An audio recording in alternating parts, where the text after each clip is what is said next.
Menteri Rangba ka Jelau Konrad ke Sangma.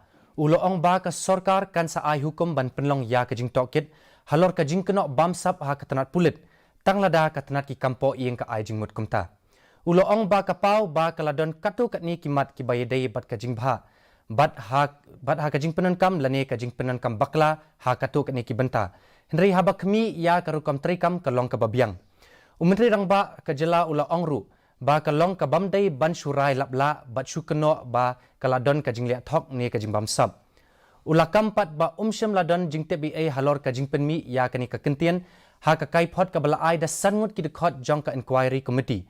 Usang ma ula ong ba undang kmi banyak sywa ya ka kaipot bat ong ru badan kam bandak kmi sanibha lada ladon ka jingpenan kam bakla da ki Pulit ya ka song pisa jong ki patba.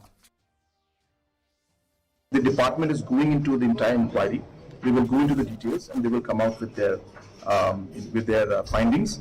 And as per the suggestions that are given by the Home Department and the officials, we will definitely take action. Yes, if there are facts and figures and if it comes out that something is there, then it's fine.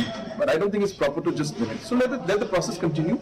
And as I said, we will ensure that whatever has to be done from our side, we've never shied away from any inquiry, any commissions, any inquiry that has to be done. We will not shy away from that either.